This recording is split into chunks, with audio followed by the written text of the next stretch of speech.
In this crooked game of power politics here in America, the Negro, namely the race problem, integration, civil rights issue, are all nothing but tools used by the whites who call themselves liberals against another group of whites who call themselves conservatives, either to get into power or to retain power. Among whites here in America, the political teams are no longer divided into Democrats and Republicans. The whites who are now struggling for control of the American political throne are divided into liberal and conservative camps. The white liberals from both parties cross party lines to work together toward the same goal, and white conservatives from both parties do likewise. The white liberal differs from the white conservative only in one way. The liberal is more deceitful, more hypocritical than the conservative. Both want power, but the white liberal is the one who has perfected the art of posing as the Negro's friend and benefactor. And by winning the friendship and support of the Negro, the white liberal is able to use the Negro as a pawn or a weapon in this political football game that is constantly raging between the white liberals and the white conservatives.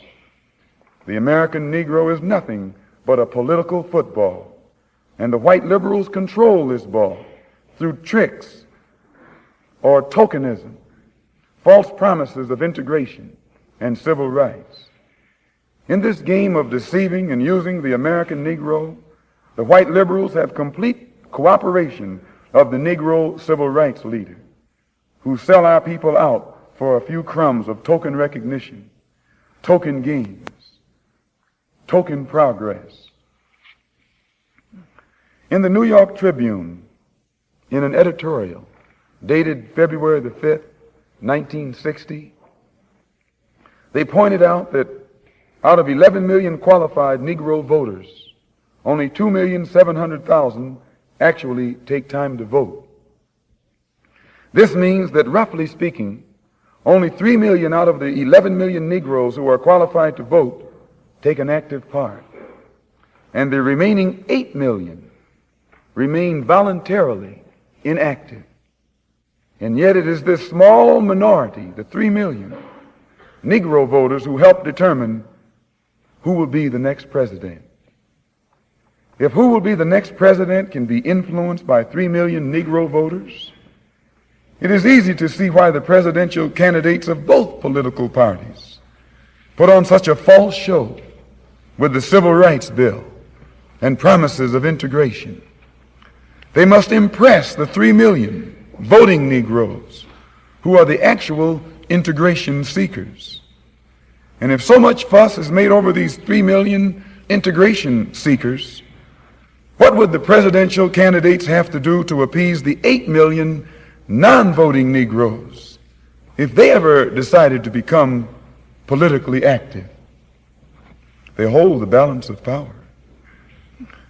Who are the 8 million non-voting Negroes? What do they want? And why don't they vote?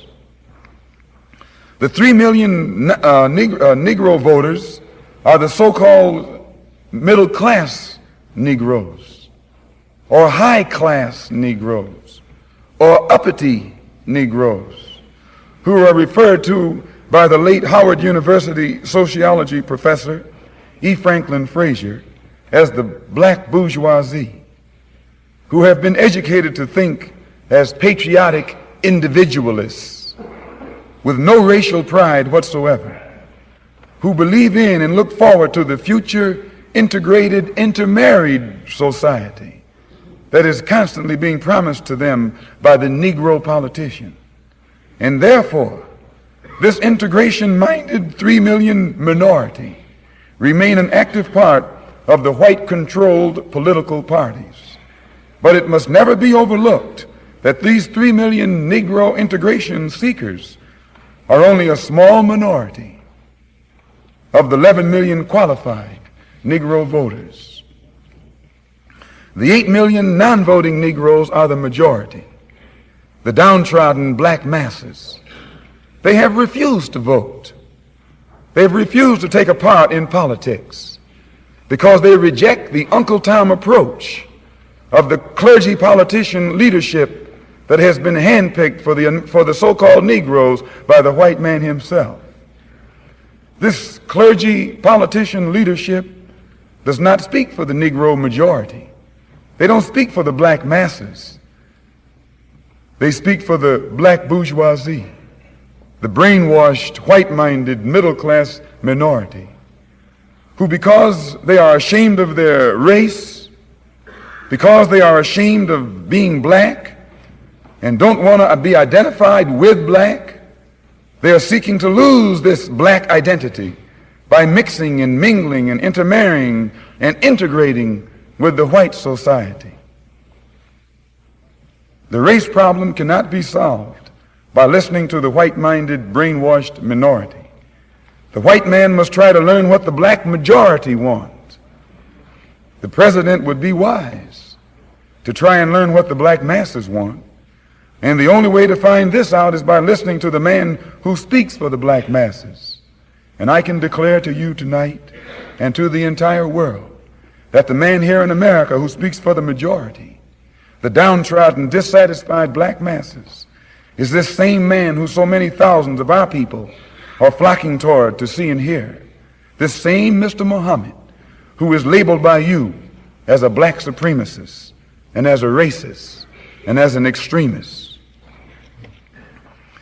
If the 3 million middle-class Negroes are casting their ballots for integration and intermarriage, what do the non-voting black masses who are in the majority want?